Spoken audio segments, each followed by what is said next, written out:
Good evening dear students. आज हम civics का एक इंपॉर्टेंट टॉपिक पढ़ेंगे, पावर शेयरिंग, जो कि हमारे सीबीएसई बोर्ड में क्लास 10th में एक इंपॉर्टेंट टॉपिक है और एक अच्छा वेटेज रखता है मार्क्स का। एवरेज मार्क्स हम कहें तो 5 to 7 वेरी करता है।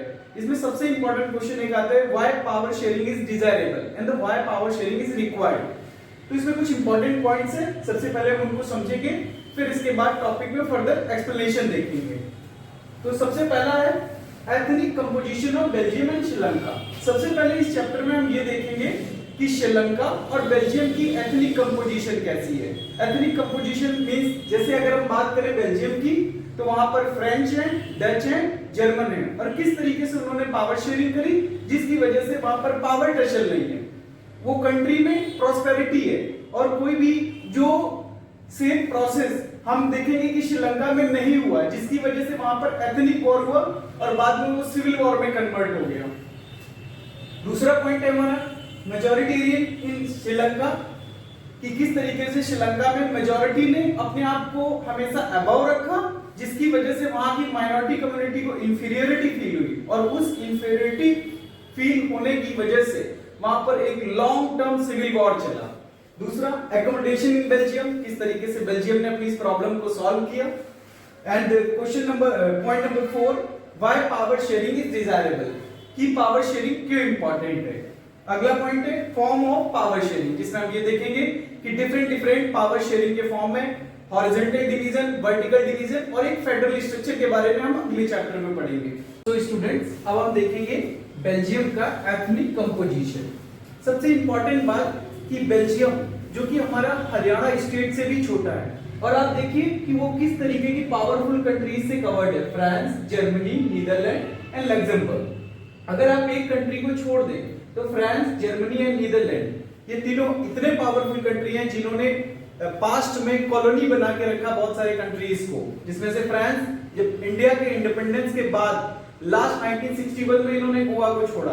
तो आप देख सकते हैं कि इतने पावरफुल कंट्रीज से कवर्ड बेल्जियम उसने किस तरीके से अपनी एथनिक कंपोजिशन को संभाला, जिससे वहां पर कोई केओस नहीं हुआ, पावर टसल नहीं हुआ, वरना इन कंट्रीज के लिए बड़ा इजी हो जाता इसको डिवाइड करके इसमें शेयर्स ले लेना। अब आगे समझते हैं कि नीदरलैंड, लग्जमबर्ग, फ्रांस, जर्मनी, इन 4 कंट्रीज से ये बेल्जियम हमारा कवर्ड है। और बेल्जियम अगर इन 4 कंट्रीज से कवर्ड है तो इनकी लैंग्वेज का इफेक्ट बेल्जियम पे दिखता है। फ्लैमिश रीजन जहां पर 59% लोग डच बोलते हैं, वेलोनिया रीजन जहां पर 40% लोग फ्रेंच बोलते हैं और 1% लोग जर्मन बोलते हैं, क्योंकि ये जर्मनी से भी बॉर्डर शेयर करता है। नेक्स्ट अब हम आते हैं कैपिटल सिटी पे। Just opposite French capital city में 80% लोग रहते हैं जो कि फ्रेंच बोलते हैं, और 20% वो लोग रहते हैं कैपिटल में जो कि डच बोलते हैं। लैंग्वेज डिफरेंस है कैपिटल में, लेकिन पावर शेयरिंग का फॉर्मूला इतना अच्छे से अप्लाई किया इन्होंने अपने कंट्री के अंदर कि कैपिटल में इन्होंने बराबर से सीट डच स्पीकिंग को भी दी और फ्रेंच ने अपने पास भी रखी, और यही same formula all over country भी इन्होंने अडॉप्ट किया। इकोनॉमिक इनइक्वालिटीज देखते हैं, फ्रेंच जो कि पॉपुलेशन वाइज ज्यादा है कैपिटल में, लेकिन आउटसाइड द कैपिटल वो कम है, लेकिन financially they are rich, they are ultra rich you can say, and richness is directly proportional to the power. So students अब हम देखेंगे ethnic composition in Sri Lanka. Diverse population है श्रीलंका की, इस तरीके से हमने बेल्जियम में देखा कि वहां डच है, फ्रेंच है, जर्मन है, उसी तरीके से श्रीलंका के अंदर सिन्हालाज हैं, तमिल हैं। सिन्हाला 74%, तमिल 18%। जो 18% तमिल है उनका फर्दर बाइफर्केशन है। कैसे? श्रीलंकन तमिल्स जो कि श्रीलंका के ही नेटिव है 13%, इस 18% का डिवीजन है 13% जो कि नेटिव है श्रीलंका के, एंड सेकंड इंडियन तमिल्स जो कि 5% है, जिनके forefathers as a plantation workers from India वो ले जाए गए थे ब्रिटिशर्स के द्वारा। तो ब्रिटिशर्स उनको लेकर के गए एज अ प्लांटेशन वर्कर्स, और बाद में एज अ रिवॉर्ड जब ब्रिटिशर्स ने क्या किया कि जब उन्होंने वहां रूल करना शुरू करा श्रीलंका के अंदर, तो जो इंडियन तमिल्स थे उनको अच्छे डेजिग्नेशंस पर रखा, अच्छी पोस्ट पर रखा, जिसकी वजह से जो वहां के नेटिव्स थे उनके अंदर इंफीरियरिटी कॉम्प्लेक्स रही कि हमारे ही कंट्री में दूसरे क्यों रूल कर रहे हैं, और उस चीज का आप रिपरक्यूशन देखेंगे जब श्रीलंका ब्रिटिशर से इंडिपेंडेंट होता है। दूसरा, वहां पर जो सिन्हालास है वो बुद्धिस्ट कम्युनिटी को बिलोंग करते हैं, Tamils mostly Hindu and Muslim है, एंड क्रिश्चियन बोथ कम्युनिटी को बिलोंग करते हैं, वो सिन्हाला भी है और तमिलियंस भी हैं। सो हमने देखा कि एथनिक कंपोजिशन ऑफ श्रीलंका। तो स्टूडेंट्स, अब हम देखेंगे एकोमोडेशन इन बेल्जियम, किस तरीके से बेल्जियम ने पावर शेयरिंग के फॉर्मूले को अपनाया, और इस फॉर्मूले को अपनाने से बेल्जियम के अंदर प्रॉस्पेरिटी आई। आज हम देखते हैं कि मोस्ट ऑफ द जो हेडक्वार्टर्स हैं वो बेल्जियम में, जैसे एग्जांपल यूरोपियन यूनियन का हेडक्वार्टर बेल्जियम में है, means all the European countries are going to be sit there. आगे समझते हैं, 1970 से लेकर 1993 तक इन्होंने अपने कॉन्स्टिट्यूशन को 4 टाइम्स अमेंड करा, जिसकी वजह से इनको मिला क्या, इनकी कंट्री में हार्मनी, मींस 4 टाइम हमने कॉन्स्टिट्यूशन को अमेंड होते हुए देखा, किसमें, बेल्जियम में। और वो अमेंडमेंट क्यों हुआ, पावर शेयरिंग को एप्लीकेबल बनाने के लिए। अगला, French equal to Dutch central government में, मींस जहां पर हमने देखा कि कैपिटल के अंदर फ्रेंच पॉपुलेशन 80% है और डच पॉपुलेशन 20% है, लेकिन वहां पर जो सीट्स का डिवीजन हुआ वो इक्वल हुआ। पहला पॉइंट और मोस्ट इंपॉर्टेंट पॉइंट कि वहां पर फ्रेंच जो कम्युनिटी है उसने अपना बड़ा दिल दिखाया और उसकी वजह से कैपिटल के अंदर पीस एंड प्रॉस्पेरिटी डेवलप हुई। Next, not a single community can take a decision, मतलब किसी एक कम्युनिटी के पास पावर नहीं थी कि वो इस तरीके का कोई भी यूनिलैटरल होकर के डिसीजन ले सके। अगला point, power of central government has been given to the state government of both the region. जो 2 स्टेट हमने देखे, एक वैलोनिया रीजन और दूसरा फ्लेमिश रीजन, वहां पर दोनों स्टेट्स में दोनों कम्युनिटीज को बराबर से पावर और बराबर से पीपल का रिप्रेजेंटेशन, जो लीडर्स आ रहे थे वो दोनों कम्युनिटी से इक्वली आ रहे थे, irrespective of the population percentage. अगला, ब्रुसेल्स सेपरेट गवर्नमेंट की कैपिटल में, और हमने वहां पर भी देखा कि दोनों कम्युनिटी, डच और फ्रेंच, दोनों कम्युनिटीज के लीडर्स को इक्वल स्पेस मिला।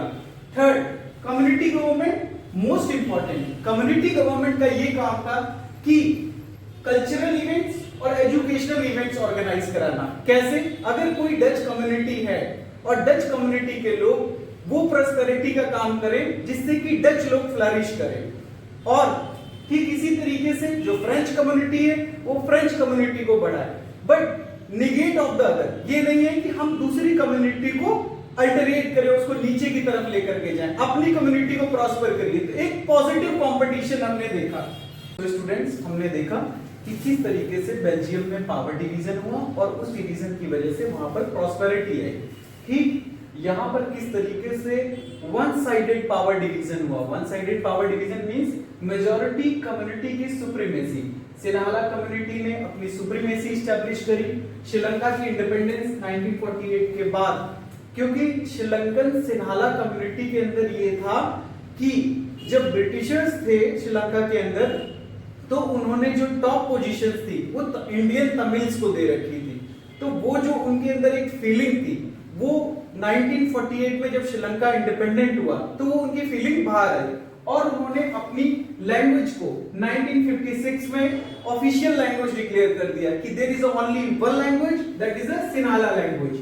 और बुद्धिज्म को उन्होंने एज अ प्रोटेक्टर, कि बुद्धिज्म को प्रोटेक्ट किया जाएगा, बाकी रिलीजन्स को कोई भी वैल्यू नहीं मिलेगी। Next, preferential policy for Sinhala speakers government jobs में, यूनिवर्सिटीज में, एंड अर्लियर आई एक्सप्लेन कि जो टॉप पोजीशंस थी उसमें सिर्फ सिन्हाला कम्युनिटी को रिजर्वेशन और सिन्हाला कम्युनिटी ही डोमिनेट कर रही थी। Still Tamilian was educated, they were really smart, they have experience of the administration, लेकिन फिर भी उन्होंने सिन्हाला कम्युनिटी के जो नेटिव्स थे उन्हीं को प्रेफरेंस दी।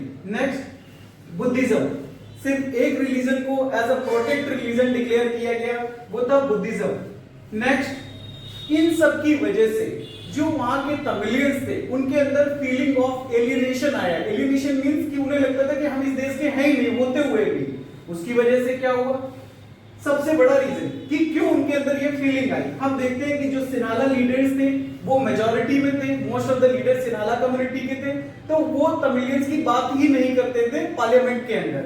नेक्स्ट, इक्वल पॉलिटिकल राइट्स नहीं थे, इक्वल रिप्रेजेंटेशन नहीं था, एक दो लीडर आ जाते थे, उनकी सुनी नहीं जाती थी। नेक्स्ट, डिस्क्रिमिनेशन, ऊपर देखा हमने कि जॉब अपॉर्चुनिटी में एवरी जॉब, वो गवर्नमेंट जॉब हो, स्कूल जॉब हो, यूनिवर्सिटी जॉब हो, प्राइवेट जॉब हो, हर जगह preference only to the Sinhala community.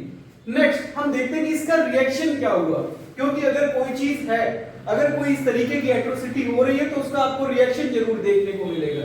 Reaction क्या हुआ कि तमिल लॉन्च द, जो तमिलियंस थे उन्होंने अपनी पॉलिटिकल पार्टी लॉन्च करी और उन्होंने डिमांड करी रीजनल ऑटोनॉमी की। रीजनल ऑटोनॉमी मींस कि कुछ एरिया जो होने चाहिए वो तमिल्स के लिए डिक्लेयर होने चाहिए, जिसमें वो रूल करे।